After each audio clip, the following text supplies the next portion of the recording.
Thank you very much. Wow. This is a nice building, I have to tell you. So this is a special occasion for a lot of reasons, but number one is it's our first occasion in this building using it for peace. And it's all about peace, and it's a great honor. And Marco, you've done a fantastic job in getting it ready, but it's a spectacular building, and we all appreciate it. And very importantly, we're settling a war that's been going on for decades with millions and millions of people killed. And these two gentlemen spent a lot of time backstage talking to each other, and over at the Oval Office. We were at the Oval Office together. It was beautiful. And I think it's just a very important day. And we have other leaders from other countries. And you said such beautiful things. I'd love to have you come up. We'll finish up, and then I'd love to have you come up, and if you can issue the words that you just issued backstage. It usually doesn't work, you know. It usually never happens. They said, oh, they said it much better before, but you will probably do better up here. But I'd love to have you say how you felt, because it is an amazing day. Great day for Africa, great day for the world, and for these two countries, and they have so much to be proud of. And I want to thank the leaders. I want to thank you very much. It means maybe more because we are here together for the first time ever in this building. Brand new, beautiful building. I don't want to tell you how much it costs, because I hear it's a lot. Okay? They don't build inexpensively here. But I just want to thank you very much. So please sit down, everybody. I want to thank everybody for being here. It's a momentous occasion. It's truly incredible setting. It's very few places I've seen like this. In this holy season, we prepare to celebrate the birth of the Prince of Peace.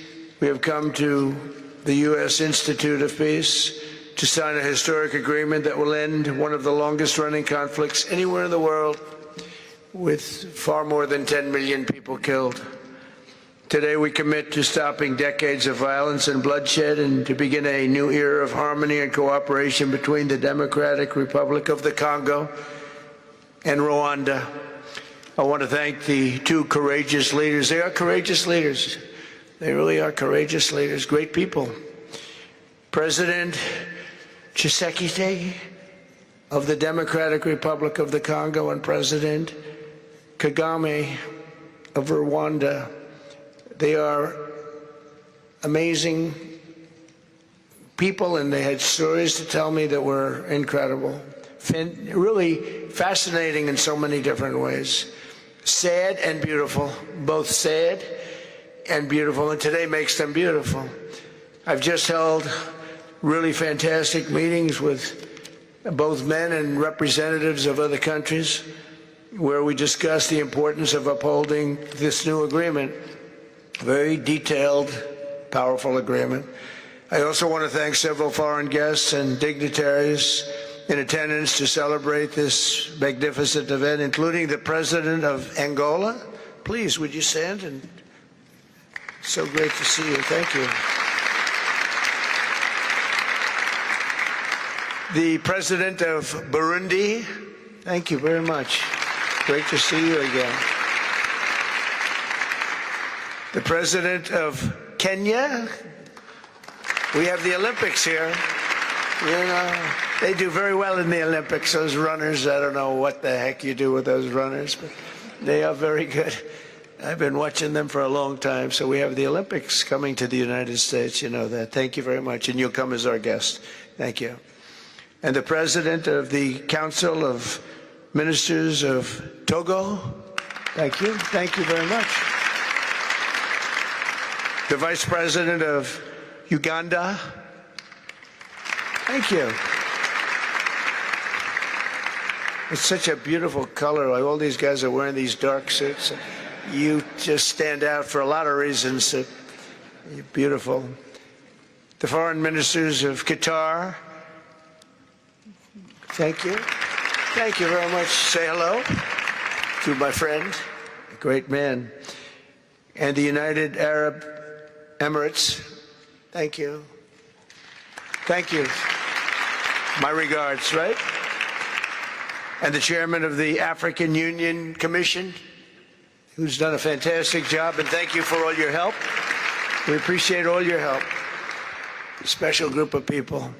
A very special thanks as well to Secretary of State Marco Rubio. Marco, please stand. Thank you.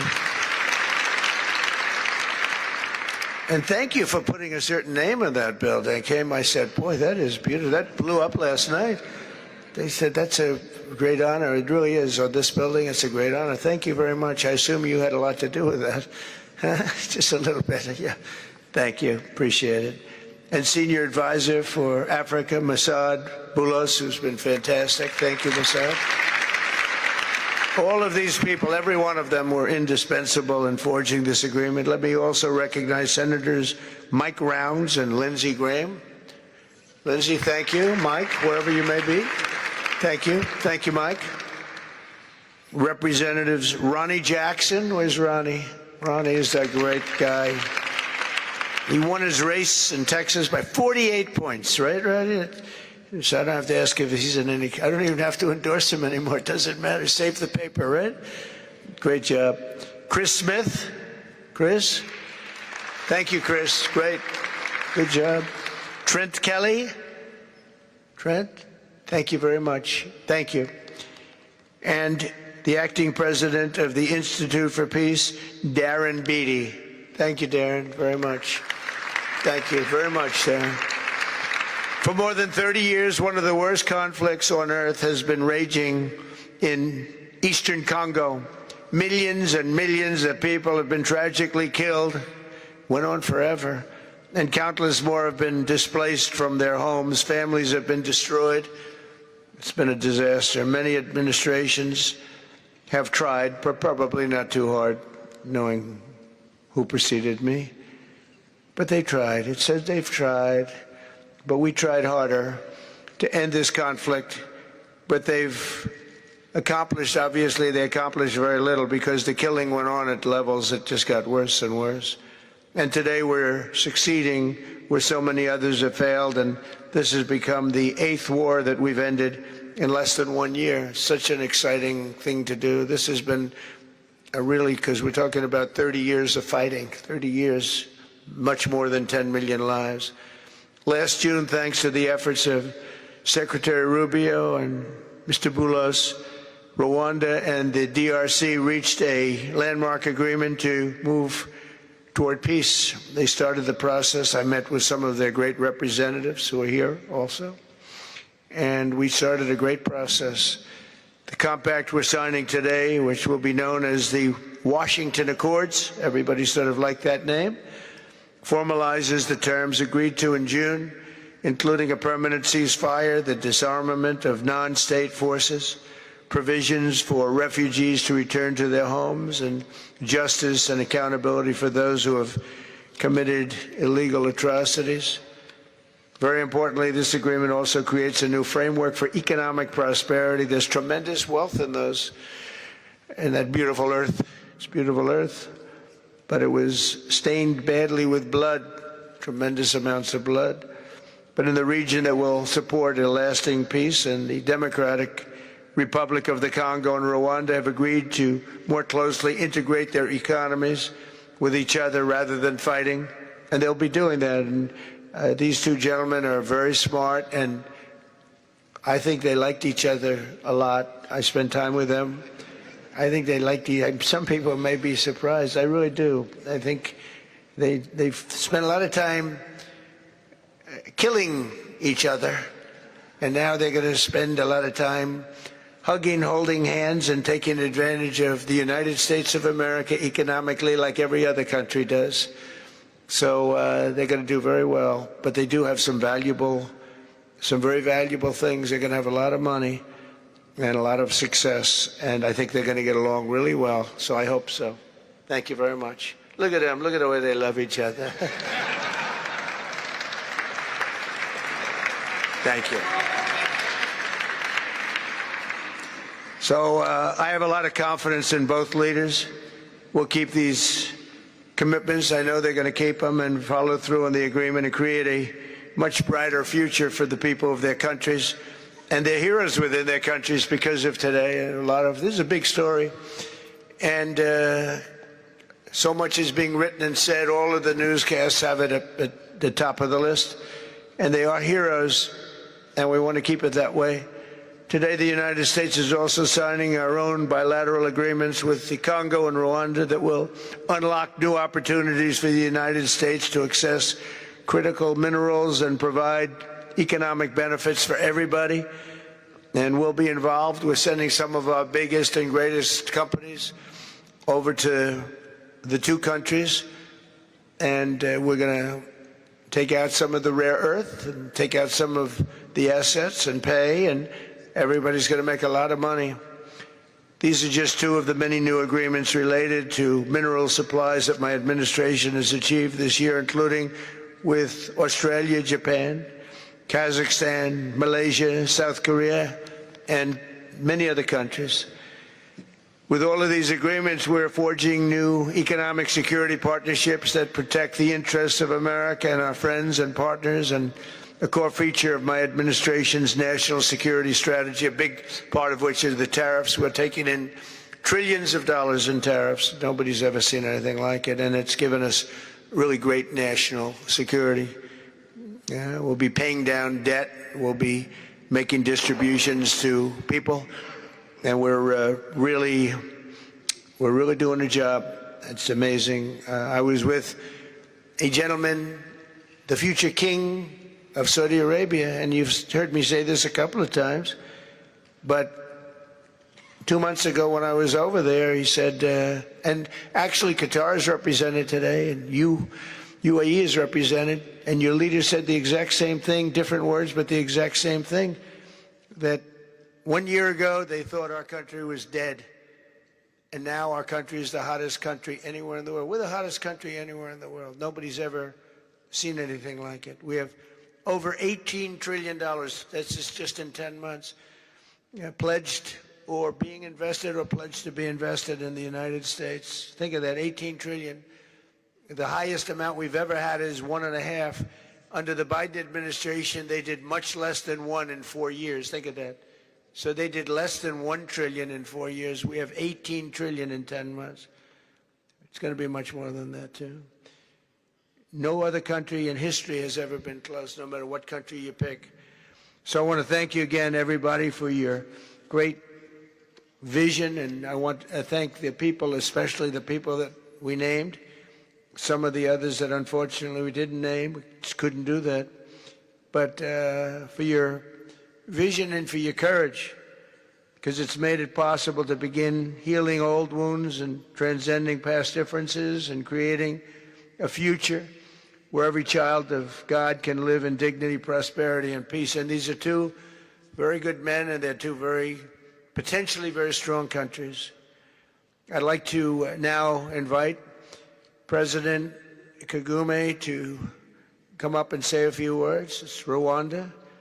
And then, if I may, President of DRC, who really is doing a great job. These are two men that are doing a great job. And again, they are so respected because of what they're doing today and the mission that they've really, I think, accomplished. And we'll see how it all works out, but I think it's going to work out really great. They want to get on to other ways of living for their people, and they're great leaders. Thank you very much. Please, Mr. President. Thank you. Thank you very much.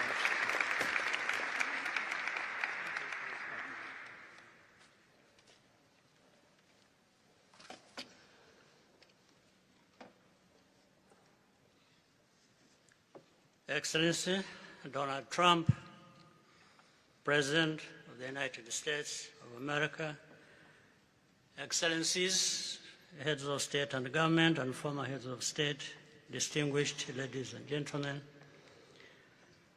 I want to begin with some words of thanks.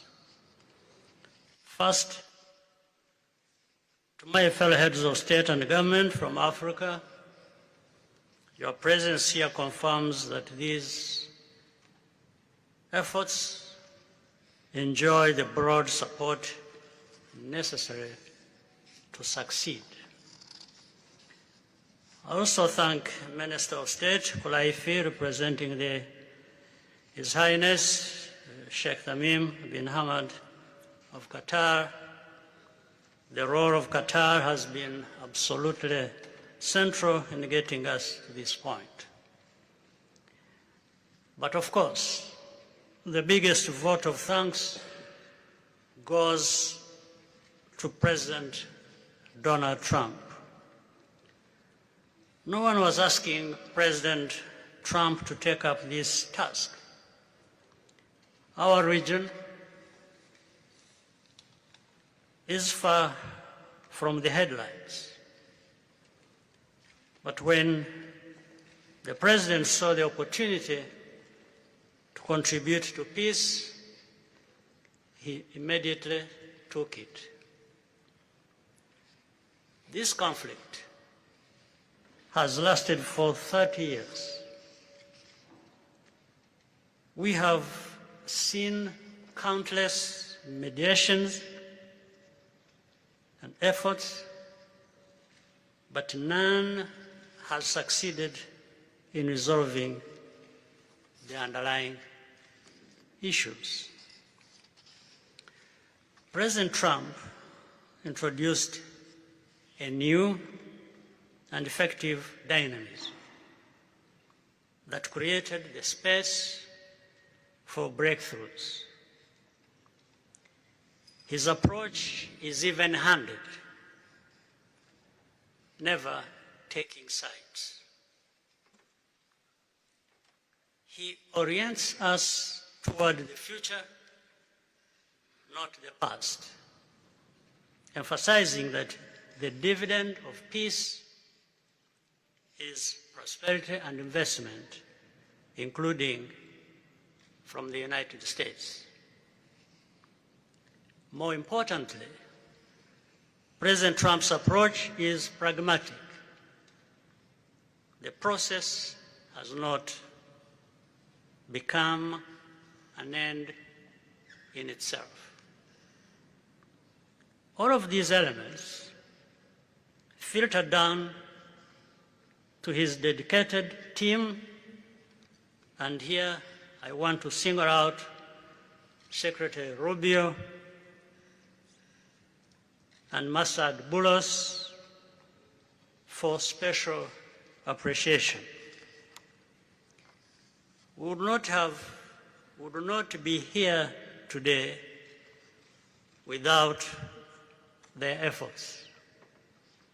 And as a result, we have the clearest and most viable path forward that we have ever had. These accords provide everything needed to end this conflict once and for all. If this agreement falters and things do not work out as they are supposed to, the responsibility will not lie with President Trump, but with ourselves. It's up to us in Africa, working with our partners to consolidate and expand this peace. There will be ups and downs on the road ahead. There is no doubt about it. Rwanda, I know, will not be found wanting. I can assure you of that. Our only objective is and has always been for our country to be safe and secure after having endured so much tragedy. We now only want to look forward in confident expectation of a prosperous and stable future. Mr. President, Excellencies, I thank you for your kind attention.